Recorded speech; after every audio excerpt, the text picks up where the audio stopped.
प्रभु यीशु मसीह में आप सभी को जय मसीह की। मेरे साथियों, आज हम बाइबल में वर्णित परमेश्वर की 10 आज्ञाओं के बारे में जानने का प्रयास करेंगे। परमेश्वर ने 10 आज्ञाएं मूसा को निर्गमन के दौरान दी थी। ये 10 आज्ञाएं उन 613 आज्ञाओं का सार है जो पुराने नियम की व्यवस्था में वर्णित है।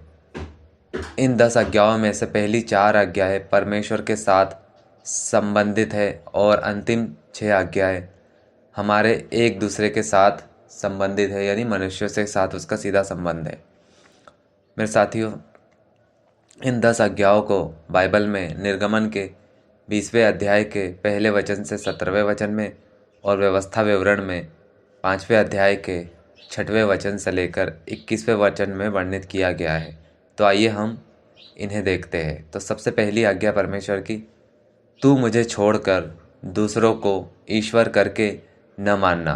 मेरे साथियों, यह आज्ञा हमें सच्चे और जीवित परमेश्वर यहोवा को छोड़कर किसी अन्य ईश्वर की आराधना करने के विरोध में दी गई है, क्योंकि परमेश्वर यहोवा को छोड़कर बाकी जितने भी देवता और ये पाए जाते हैं, ये सब झूठे देवी देवता है। ये फॉलन एंजल है जो परमेश्वर के विरोध में विद्रोह करके धरती पर परमेश्वर ने जिन स्वर्गदूतों को गिराया दिया था, ये वो है।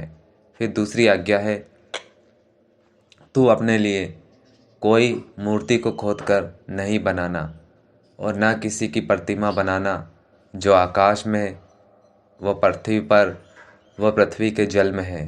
तू उनको दंडवत ना करना और न उनकी उपासना करना, क्योंकि मैं तेरा परमेश्वर यहोवा जलन रखने वाला ईश्वर हूँ, और जो मुझसे बैर रखते हैं उनके पोतों, बेटों और परपोतों को भी पितरों का दंड दिया करता हूँ, और जो मुझसे प्रेम रखते हैं, मेरी आज्ञाओं को मानते हैं, उन पर हजारों करुणा किया करता हूँ।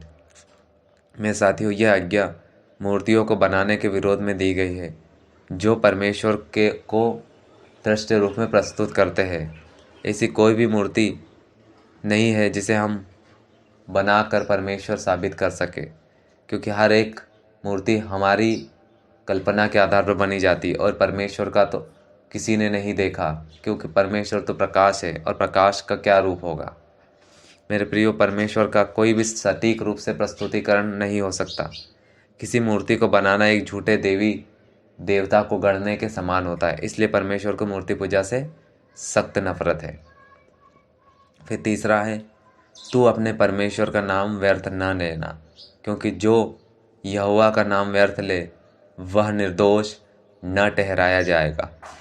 यह आज्ञा परमेश्वर ने उसके नाम को व्यर्थ लेने के विरोध में की थी। हमें परमेश्वर के नाम को हल्के में नहीं लेना चाहिए। हमें परमेश्वर के सत्कार केवल सम्मानजनक और श्रद्धा भरे हुए शब्दों के द्वारा ही परमेश्वर के नाम को महिमा देनी है। व्यर्थ में परमेश्वर के नाम को नहीं लेना है। फिर चौथा है, तू विश्राम दिन को पवित्र मानने के लिए स्मरण रखना। 6 दिन तो तू परिश्रम करके अपना सब काम काज करना, परंतु 7वां दिन तेरे परमेश्वर यहोवा के लिए विश्राम का दिन है। उसमें ना तो तू किसी प्रकार का काम काज करना, और न तेरा बेटा, न तेरी बेटी, न दास, न तेरी दासी, न पशु, न कोई परदेसी जो तेरे फाटकों के भीतर हो, क्योंकि 6 दिन में यहोवा ने आकाश, पृथ्वी और समुद्र और जो कुछ उनमें है सबको बनाया, और 7वें दिन विश्राम किया। इस कारण यहोवा ने विश्राम दिन को आशीष दी और उसको पवित्र ठहराया। परमेश्वर का यह वह आदेश है जिसमें शब्द को एक तरफ प्रभु को समर्पित करने के लिए विश्राम के रूप में हमारे लिए निर्देशित किया है। फिर 5वां है हमारा, तू अपने पिता और अपनी माता का आदर करना, जिससे जो देश तेरा परमेश्वर यहोवा तुझे देता है उसमें तू बहुत दिन तक रहने पाए।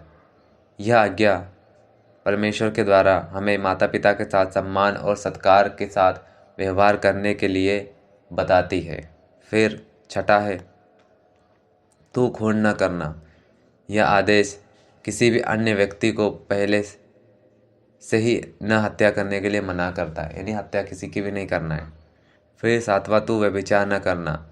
यह आज्ञा अपने जीवन साथी को छोड़कर किसी अन्य के साथ यौन संबंध बनाने के विरोध में दी गई है और परमेश्वर को व्यभिचार से भी सख्त नफरत है। फिर तू चोरी न करना।